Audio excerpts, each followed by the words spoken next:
हरे कृष्णा। आज हम गीता पाठ करेंगे।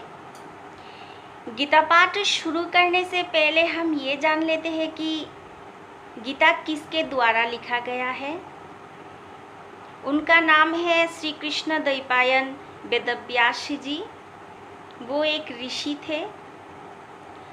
अब हम जान लेते हैं कि गीता किसे कहते हैं। महाभारत युद्ध शुरू होने से कुछ ही देर पहले अर्जुन अपने कर्म से विमूढ़ हो जा रहे थे। उसे देखकर भगवान श्री कृष्ण कुछ उपदेश देते हैं जो आज भी हमारे जीवन पे लागू अगर हम कर ले तो बहुत उन्नति के शिखर पर पहुंच जाएंगे। उसी उपदेश जो श्री कृष्ण ने अर्जुन को दिए थे उसे ही गीता कहते हैं। गीता में कुल श्लोक 700 है।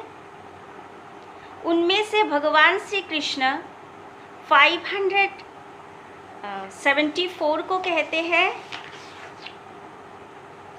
और अर्जुन 84 श्लोक कहते हैं। संजय 41 श्लोक कहते हैं और धृतराष्ट्र 1 श्लोक कहते हैं।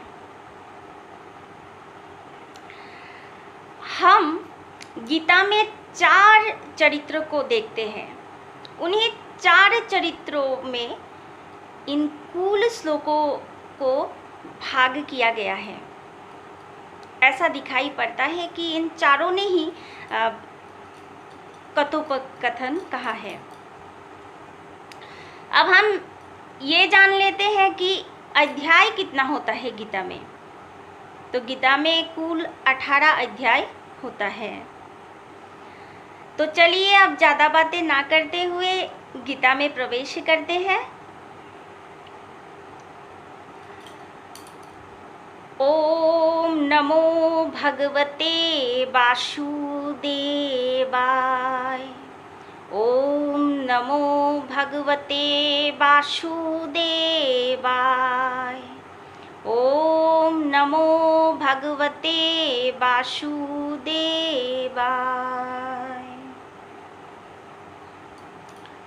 ओम तत्सत।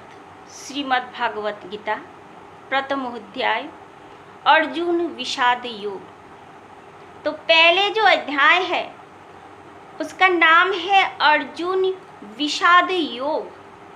विषाद का अर्थ है दुख और कष्ट और योग का मतलब किसी चीज से जुड़ जाना। जुड़ना को योग कहते हैं।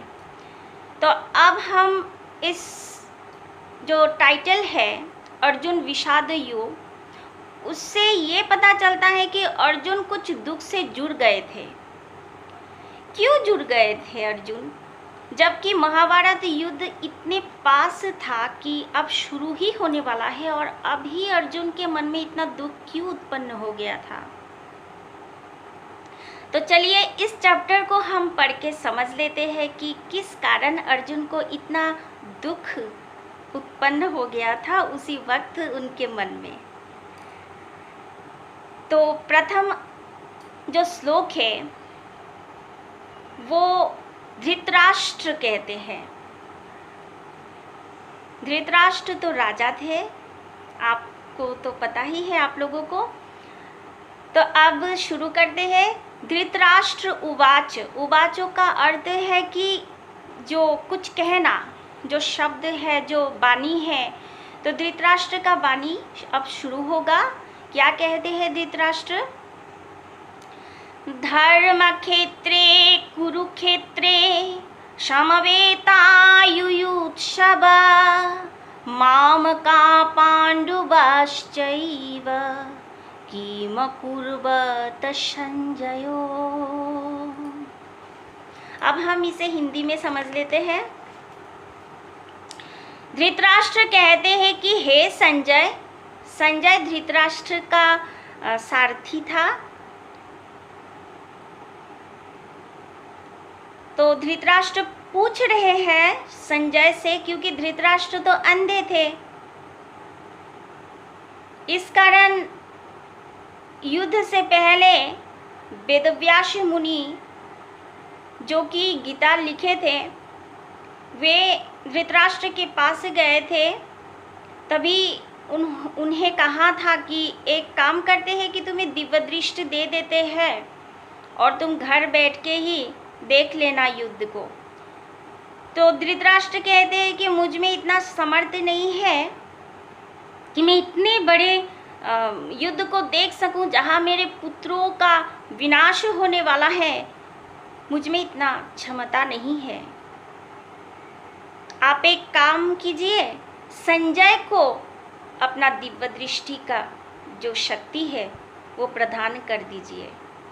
तभी वेदव्यास मुनि संजय, जो धृतराष्ट्र के सारथी थे, उन्हें दिव्य दृष्टि देते हैं, जिसके जरिए घर में बैठकर ही संजय सब देखते हैं और धृतराष्ट्र को कहने लगते हैं। तो अब सुनिए, धृतराष्ट्र कह रहे हैं, संजय से पूछ रहे हैं कि दुर्योधन आदि मेरे पुत्र और युधिष्ठिर आदि पांडु पुत्र। पांडु तो धृतराष्ट्र के छोटे भाई थे, आप सभी को पता है। तो युद्ध भी उन दोनों के बीच ही हो रहा था, धृतराष्ट्र के पुत्रों के बीच और पांडवों के पुत्र के बीच।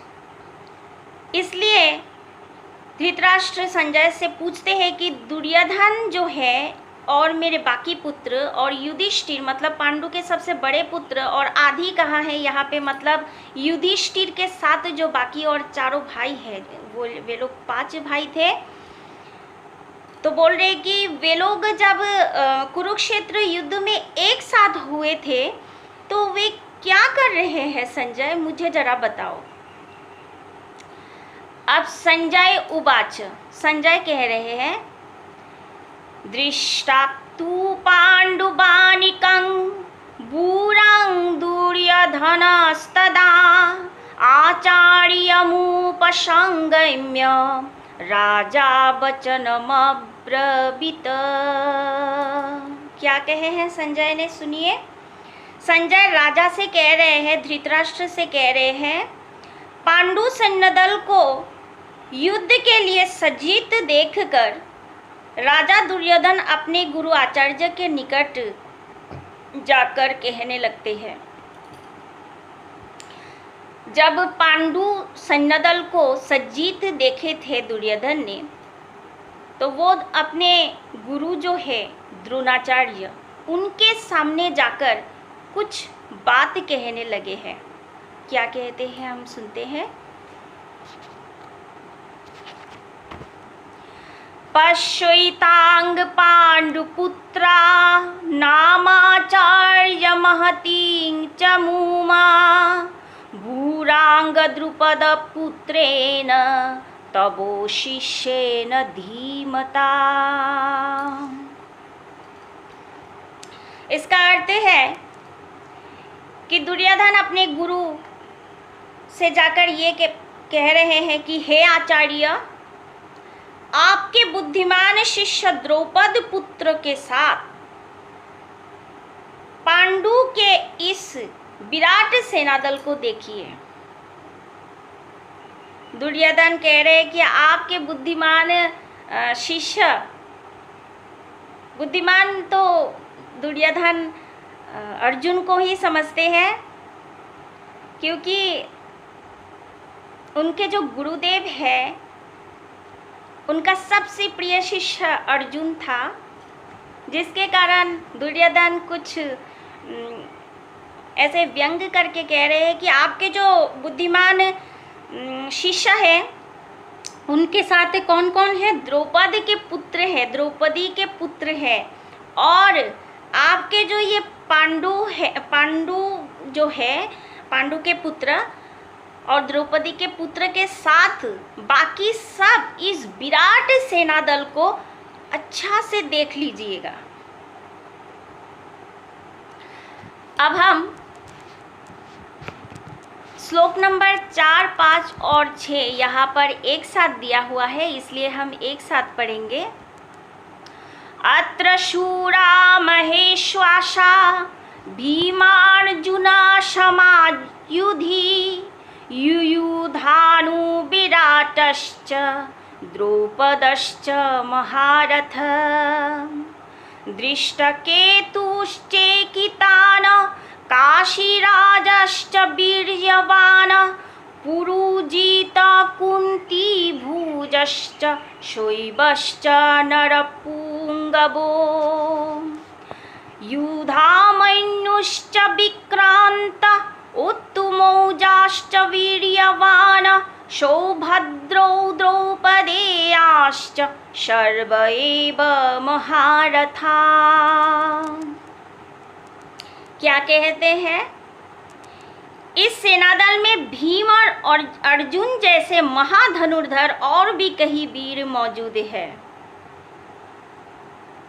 ये बात तो आप लोगों को समझ में आ ही गया होगा।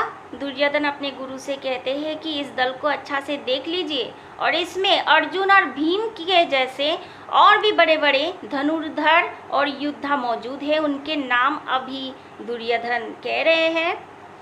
महाराज सात्यकी, विराट, महावीर, द्रौपद, दृष्टकेतु, चेकितान, महावीर्यशाली काशीराज, पुरुजीत, कुंतीभुज, नरश्रेष्ठ शैव्य, पराक्रांत, युधामन्यु, वीर्यवान, उत्तमौजा, सुभद्रानंदन, अभिमन्यु एवं द्रौपदी के पांचों पुत्र ये महारथिया उपस्थित है।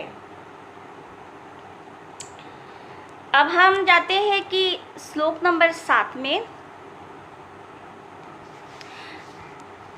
तस्माकंतु विशिष्टाजे तान्निबुधादिजुत्तमा नायका मम सैन्यस्य संज्ञार्थं तान् ब्रवीमीते।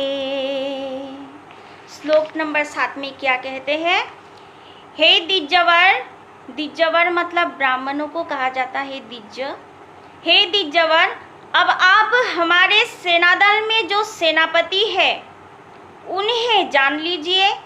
अब मैं आपके सामने उनके नामों को बता रहा हूँ। आपको तो पता ही चल गया है कि पांडवों के सेनादल में मुख्य जो रणधारी है वो लोगों का नाम मैं बता ही चुका हूँ। अब आप हमारे दल में कौन कौन है ये जान लीजिए। तो आज के लिए श्लोक नंबर 7 तक ही, क्योंकि ज़्यादा लंबी हो जाएगी ये वीडियो। अगर मैं ज़्यादा लंबी करूँगी तो आप लोगों को भी समझने में दिक्कत होगी, आप भूल जाएंगे। तो धीरे धीरे ही होगा और ज़्यादा लंबी वीडियो बनाना भी सही नहीं है। हर किसी के पास वक्त नहीं होता है।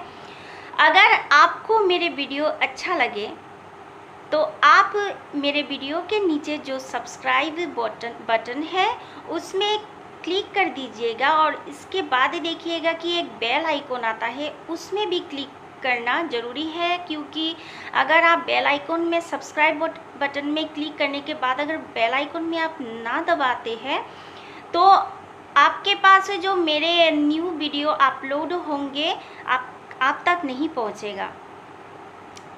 और लाइक शेयर अगर अच्छा लगे तो अपने दोस्त अपने परिवारजनों को भी शेयर कीजिएगा। और आपके दिल में अगर कुछ प्रश्न है या कुछ कहना चाहते हैं तो कमेंट बॉक्स में ज़रूर लिखिएगा। और आज के लिए इतना ही। हरे कृष्णा।